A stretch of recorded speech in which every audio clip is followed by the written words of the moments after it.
Huzzah! Super Bowl 60 is days away, and I'm breaking down everything you need to know going into the big game. My Super Bowl 60 predictions start right now on the Shoemake Take. Let's get it.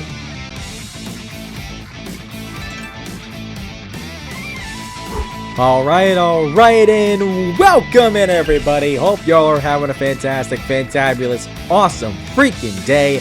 My name is Garrett Shoemake, and this is the Shoemake Take, coming at you with my Super Bowl 60 predictions.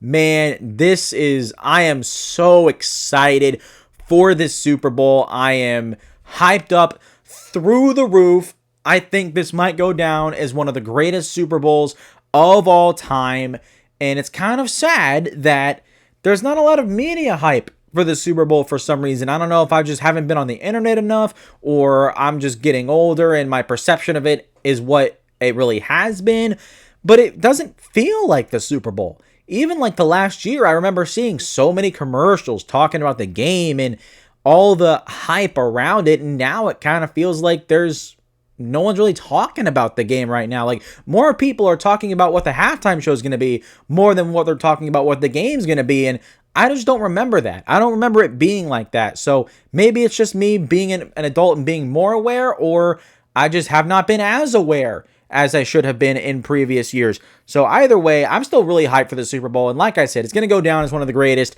in NFL history. You got great storylines, great quarterbacks, great coaches, great coaching, superstars all over the field, just like we're used to seeing. But seeing how these playoffs have went down and seeing how close everything has been, it would not surprise me if this Super Bowl ended up going the exact same way. And in fact, I think it will go down in a similar way, to a similar tune that a lot of these other playoff games have played as well. Talking about a slow first half. I think this first half is going to be slow. It's going to be a little boring maybe at points. But then in the second half, things are going to explode. They're going to go crazy. We're going to see a lot of points. I think this game is going to have a slow start, but a fantastic, high-powered finish that's going to come down to the absolute wire. And here's the deal. The over-under right now is 45.5. A lot of people are betting the under right now because of how good both defenses are. If I were to put a bet on that in this game, personally, I would bet the over. I just have a feeling that these two offenses, when it comes down to it, are going to start putting up points on the board, really putting up yards. We're going to see both of these offenses really come alive in the second half. Now, before I go on, please don't take my words as betting advice. Please don't rely on me as that source of information. I'm just spewing my thoughts here. So don't use my advice, or don't use my words as advice. Do your own research, come up with your own conclusion, and spend your hard-earned money wisely on what you think will be the best decision to make the most money. So please don't take my words as advice. I'm not here to give you betting advice. That's not me. That's not my game. So please don't take that as such. I'm not trying to be rude to anybody. I'm honest. I'm trying not to be, but just want to make that disclaimer right there out and clear. With that being said, let's go in and establish some stakes for the game, establish some background for these coaches, and let's get a baseline here. Let's get a good feel for what we should be walking into and what a couple of things we should be thinking about. The Seattle Seahawks, starting with them, they have an all-time record of 11-8 versus the New England Patriots, and they have won 3 out of the last 4 meetings overall. The only one they lost was Super Bowl 49, and this is Seattle's 4th Super Bowl appearance.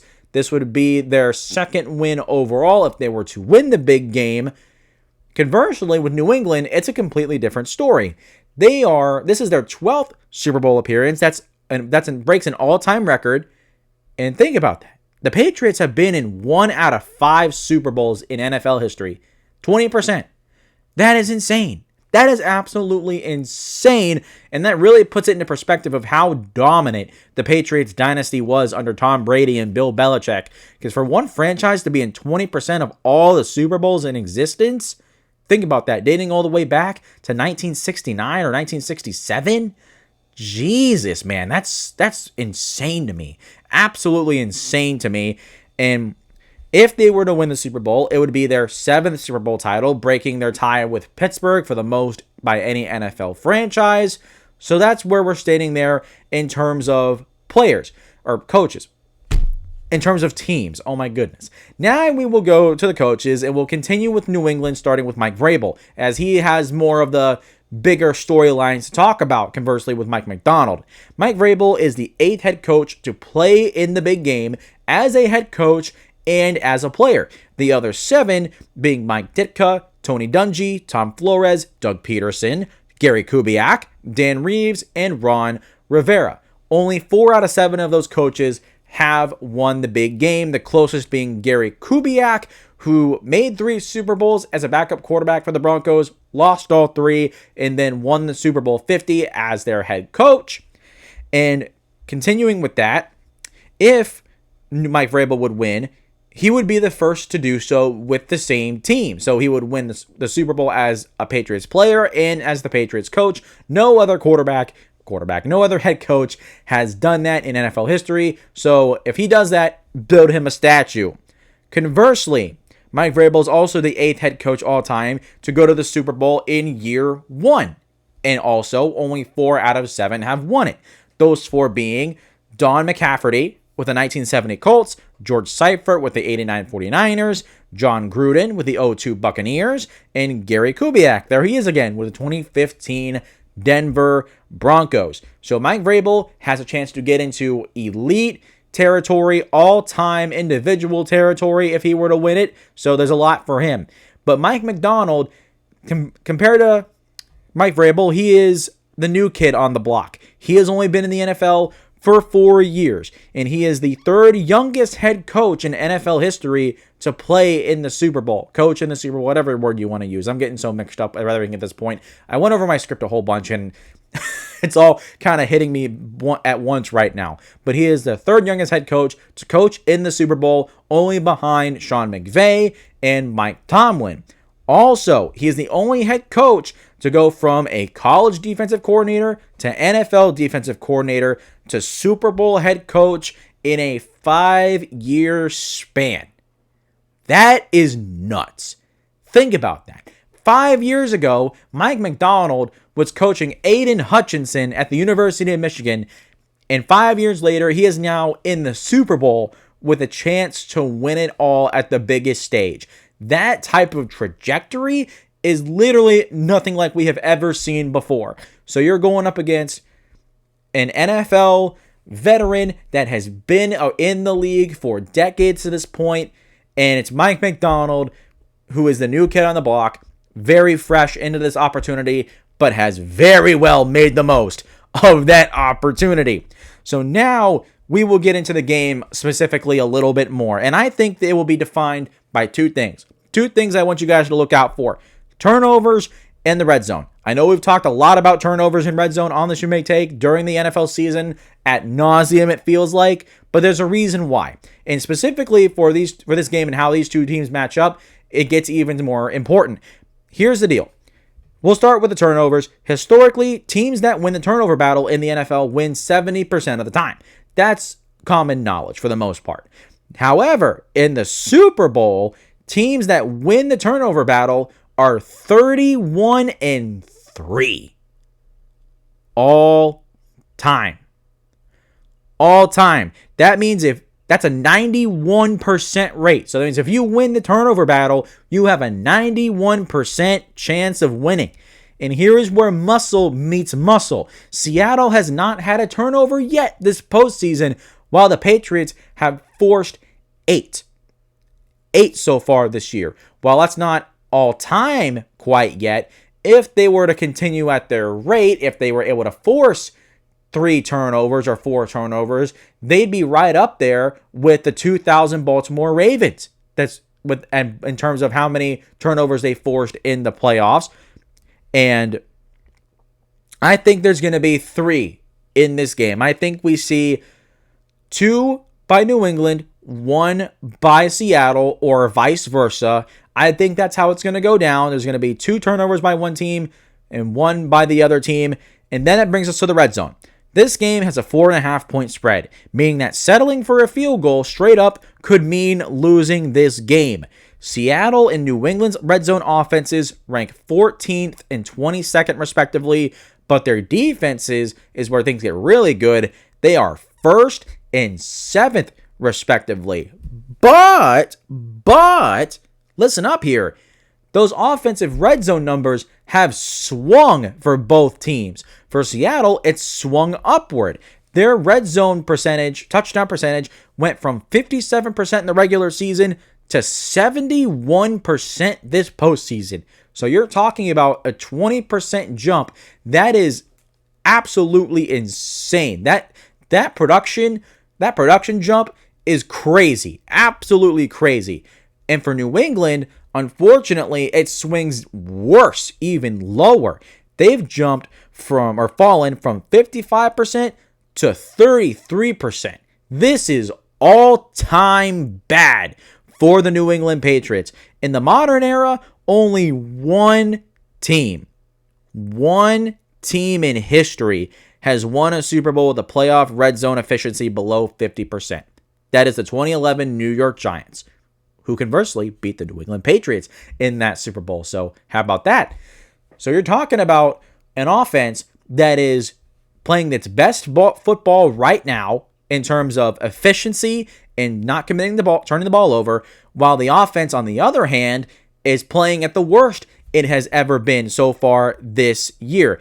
And that brings me to Seattle, where Sam Darnold is going to have to dominate against New England's pass rush.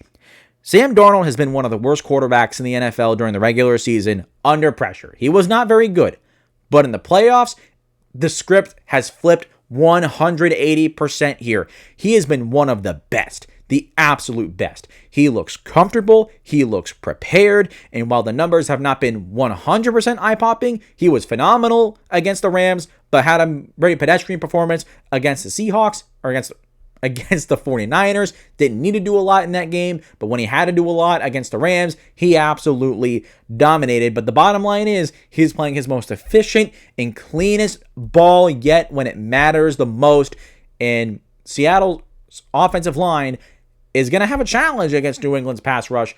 But I think right now, in Sam Darnold's current state, I think he's going to be well equipped to be able to handle it and find his receivers, get them out on time, and with a strong run game, that'll help him out a lot. And that's where things are really going to be muscle on muscle here, because Seattle's run game is elite. The Patriots' run defense is elite. We know this, but this is the toughest run defense Seattle has faced, and this is the toughest rushing attack New England has faced. Something is going to have to give here.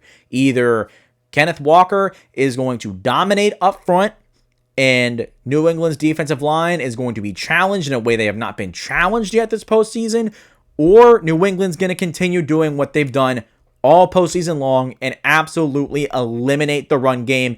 And if the run game is eliminated, that is where the Patriots can really win this game. But going to Seattle's defense, we'll go back to them here for a second, because the pass rush on Drake Maye is going to be critical here, and I think they can get a lot of it. Seattle ranks 4th in pressure rate at 38%, and that's with rushing 4 guys. So not only are they great rushing 4 and getting pressure, they are dominant at it. And what does that mean? That means that you're having 7 guys in pass rush, or in pass coverage. You have a lot more guys defending on the pass lanes, running lanes for the quarterback, which we'll talk about in a second. And New England's pass blocking and pressure rate is 25th in the NFL at 37%.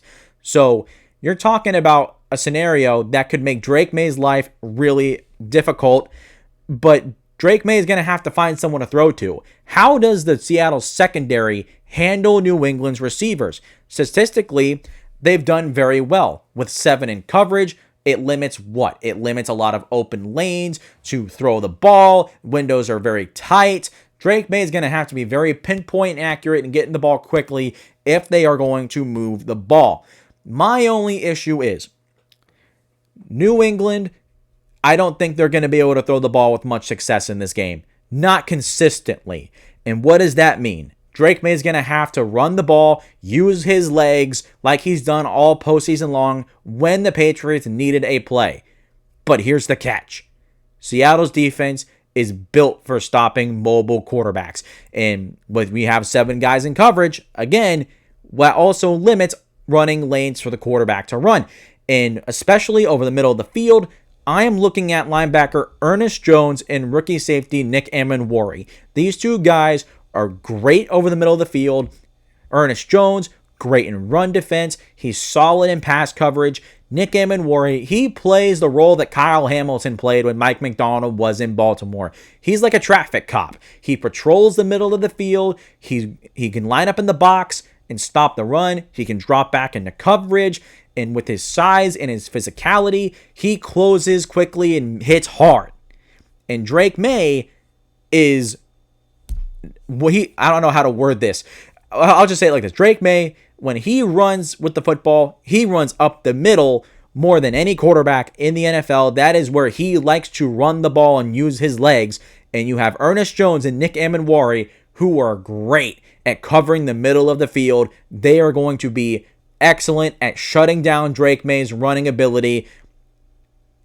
And it's going to be a lot. It's going to be a lot for New England to take over. And if you want a stat here that really cements how tough of a challenge Drake May is going to have against Seattle's defense, that also matches up nightmarishly well against this offense. Since 2023, listen up here. Since 2023, Mike McDonald coached defenses are 6-0 against quarterbacks under the age of 24. That includes Drake May. He's not 24 years old yet.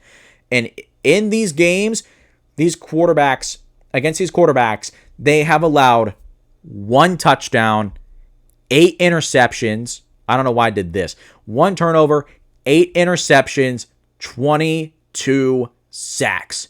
So not only has Seattle been dominant all year long against good quarterbacks, great quarterbacks, bad quarterbacks, they are exceptionally elite at stopping young, mobile quarterbacks. They are one of the best teams suited and equipped to stop what Drake May does best. And that leads me more to Drake May as we jump into New England's side of things, because this is the toughest defense he's ever faced, if I haven't made that clear. And here's the deal. He has beat 3 of the top 5 defenses in the NFL this postseason, but I'm sorry, wins are not a quarterback stat. They are a team stat. And if saying Drake May beat 3 top 5 defenses, that's not true. The offense has been awful. Absolutely awful this postseason. One of the worst offenses I have ever watched in a postseason in recent memory. It has been New England's defense that has outright carried this team to the Super Bowl. Here is Drake May's stats this postseason so far. A 53% completion percentage, 400 yards, 2 touchdowns, passing, 3 rushing, 1 interception, 6 fumbles, and a passer rating of 72.7. Right now, Sam Darnold in the postseason is playing his best football. Drake May is by far playing his worst football right now. And his running ability is going to be the difference in this game and whether the Patriots win or lose. Because the run game for New England, I don't expect it to do much of anything at all. I don't expect that for 1 second. Seattle's run defense statistically is just as good as Denver's. I would argue that they're a little bit better. And New England's running game hasn't done a thing all year. Or not all year, all postseason. I don't think it's going to change with Seattle. So Drake May is going to have to be the leading rusher again. But like I said, the Seattle Seahawks defense is very well equipped, almost specifically equipped to shut down Drake May's legs. So I have a hard time believing that Drake May is going to have a great game in this Super Bowl. I think he's going to have great moments, but overall, this game is not going to be a phenomenal one from Drake May, I don't think. If the Patriots are going to win, they're going to have to win with their defense, but we're going to get it a little bit too ahead of ourselves because we got to talk about the wide receivers here specifically for the Patriots because they're also part of the problem. Their separation rate has dropped 12% this postseason. So they're already struggling to get open. It's gotten even worse. And I'm looking at Stephon Diggs, who is their best receiver. He is built in the offense. He is really good at beating zone coverage, which the Seattle Seahawks run a lot of cover 3. So that is your go-to target. But when you have 7 guys in coverage, the windows are going to be very, very small, and they're not going to be open very often. In New England, what have they had to do? They've had to use a lot of motion. They've had to use a lot of rub routes. And if you guys don't know what a rub route is a simple dump-off throw that gains yardage. It's used to manufacture space. Like think for example, say I'm the quarterback, right? I'm the quarterback and I have 3 receivers to my right. All those receivers are going to run up the field, and what is that going to do? It's going to take the linebackers and the corners and the safeties in that spot, and it's going to push them backwards, right? It's going to create space right here. And so all I have to do is just dump it off to a running back or a tight end, and they're going to have open space to run up the field and get a first down. That's what the Patriots have had to do this postseason. I'm mixing up my words so much right now. I'm so sorry. But that's what they've had to do to move the ball in the passing game, because their receivers have not been able to win downfield and win their matchups. They simply have not been able to do it. And against the Seattle Seahawks, I have a hard time believing that it's going to all of a sudden change and be a dramatic difference. I think this passing game is going to struggle a lot in this game. I just can't believe that the Patriots offense is going to absolutely knock your socks off. Like I said, they're going to have some good moments. I'm expecting the second half of this game to be a lot more high scoring than in the second half. And to be fair to New England's credit, Seattle really struggled against Matthew Stafford and Puka Nacua. So you're talking about one MVP candidate that carved them up against the next best MVP candidate in Drake Maye. So if you want to believe that Drake Maye can have success against Seattle Seahawks defense, looking at Matthew Stafford's success, there you go. If you want to correlate that, I can see that. I can believe that. I'm just leaning more towards Seattle and how good they are and how they match up specifically against Drake Maye. And after the quarterback and running back, receivers, this leads me to their offensive line, because I think they're going to have, if there's any spot on the Patriots offense that I believe is going to struggle all game long, it's the offensive line. I don't have a lot of faith in them. I really don't. I mean, my God. I mean, if they're already getting pressure before, talking about Seattle, what's going to happen when they blitz? When they do blitz and they're not just using simulated pressure and then dropping back, no, when they actually send 6+ guys, they're not going to be able to handle it. They're not going to be able to handle it. Drake Maye is going to have to get the ball out of his hands, or at worst, what's going to happen is you're going to get a free rusher, and boom, that ball is going to pop right out of Drake Maye's hands, and there's a turnover. I think if there's going to be one fumble lost in this game. One fumble loss. I think there's going to be 2 picks, 1 fumble loss. And if it's going to be against any team, it's going to be against Drake Maye and the Patriots. Their postseason statistics prove that for me. And that now leads me to New England's defense. And then we'll wrap this thing up, and I'll give you guys my final prediction, and we'll get out of here. But New England's defense is going to have to win in 2 areas of the field. They're going to have to win on third down, and they're going to have to win on play action. Starting on third down, Seattle ranks 27th in the NFL in 3rd and 7 or more. So if you win on 1st and 2nd down and force the Seahawks in 3rd and long, you will more than likely win on 3rd down. Conversely, since week 10, the New England Patriots have had the number 1 DVOA against play action passes. For those of you that may not know what DVOA is, it's defense adjusted value over average. Pretty much, it's a cumulative stat that takes everything together and gives you an overall efficiency grade that goes deeper than what your general NFL statistics show, like how many passing yards a game do you allow, rushing yards, total yards, right? It really takes into account the specific situation of every play and gives them a grade on how efficient and how successful they are from down to every situation. So the New England Patriots, and pretty much simplified, have had the best defense in the NFL on play action passes, and Sam Darnold thrives in play action, which is more muscle on muscle. So it coincides with their success on third down. Why? Because you run play action, first down and second down the most often. And so, hey, you stop play action, you're going to have a good chance at beating Seattle and get them in these third and long situations, right? But here's the problem. As we get into, actually, no, wait, never mind, wait. Okay, sorry. We're good. We covered third down. We covered play action. New England, I'll leave you off with this with New England's defense. They are great at third down. They're great at stopping play action. They do have one critical weakness. There is one very, very critical weakness that Seattle is built to take advantage of, and that is third and short. While New England constantly gets teams in third and long and they win, the times that they get in third and short, they have not been able to stop offenses at all. They have allowed on 3rd and 3 or fewer, 3rd and 3, 3rd and 2, 3rd and 1, they have allowed first down runs 85% of the time. 85%. And Seattle, on 3rd and short situations, they convert 70% of the time. So if New England doesn't win on 1st and 2nd down, they are going to allow very long drives for the Seattle Seahawks offense. And the longer that you have that offense on the field, the more opportunities that they're going to have to hit a big play over the top of your head. New England's defense thrives at causing disruption at the start, getting a strong finish, and getting off the field.